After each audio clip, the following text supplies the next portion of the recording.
Hey, what's up? This is Phil with Video School Online, back with another video about making better videos. So this is a series of videos teaching you some quick tips just to make better videos. So today we're going to be talking about better video lighting, and let's get right into it. I hope you like my shirt. Got it in India while I was traveling and doing a service project as well as making a documentary. Yeah, I just wanted to point that out because I really like this purple shirt.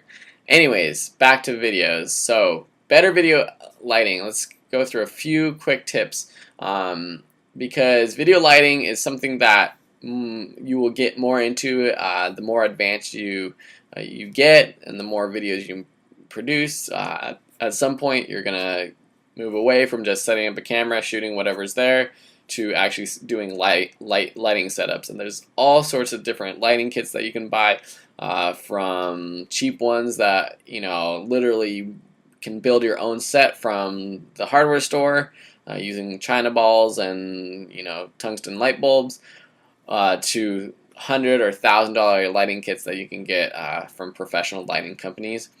And so I'm not really going to get into too much detail about all those different types of lights, but you can check out my blog post at www.videoschoolonline.com to see some more information about setting up certain lights, lighting setups, especially for interviews. I can talk about 3-point lighting and how that works. So check it out, videoschoolonline.com. But here are 3 quick tips to improve your video lighting. Number 1, carry a reflector. So those big round reflectors that you probably have seen videographers or photographers use. It's very, very handy when you're shooting outdoors, or if you're shooting inside even. You can reflect some light onto your subject if it's too dark, or you can even shade your subject from direct sunlight.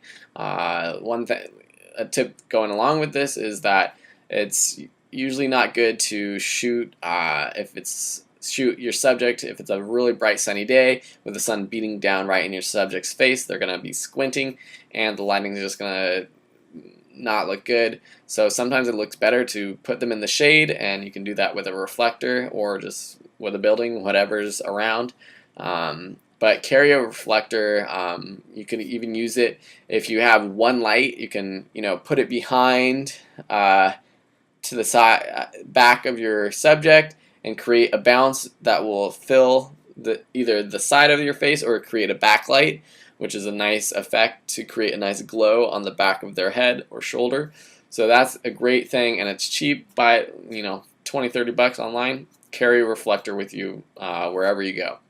2, one temperature. So shoot in one temperature. As you might or might not know, there's different light temperatures. So right now I'm using just a standard desk kind of a China ball lamp that has a tungsten bulb in it.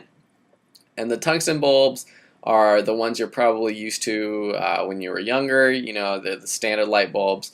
They produce more of a yellowish glow compared to the newer ones, the energy-saving bulbs, fluorescent bulbs. Those have more of a whiter light. So there's tungsten light, and then there's the whiter light, which is like daylight, the day, which matches like the sun actually. So there's yellow. The scale goes from yellow to bluish lights. So when you're shooting, you want to try to use all of one temperature. So if you're shooting indoors, try to match, and there's light coming in from outside, try to use daylight bulbs, or if you're using tungsten warmer bulbs that produce more of a yellow light, put like a blue gel or a blue filter over those lights so that it matches the light coming in from the sun outdoors. And same goes for if you have multiple lights. Don't use tungsten bulbs with daylight bulbs, because your camera won't know how to white balance. If you white balance to the tungsten bulbs, it'll make the daylight bulbs look super blue, and if you white balance to the daylight bulb, it'll make the tungsten bulbs look super yellow. So it's kind of confusing, but check out my blog. I give you a great description and rundown of what that all means if you're confused. So sorry if that was a little confusing, but basically just use one type of temperature light bulb or light source.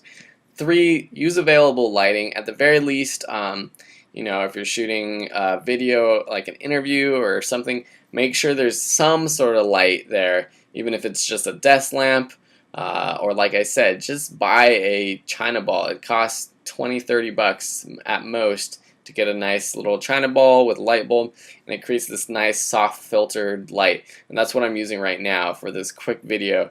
And this looks way better than if I just had either no light, or if I was trying to use like a direct light bulb on my face. The China ball creates this nice soft light across my face. So use whatever available lighting you have. If you are shooting indoors, put your subject by a window with the light from the window directing on your subject. Don't put your subject in front of the window, because then you'll create like a silhouette effect.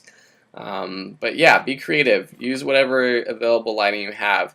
And with lighting, again, with all these other things with shooting and audio recording, and next week in editing, it all comes down to practice, and practice makes perfect. You're not going to learn by just listening to this podcast or this video, or just by reading my blog.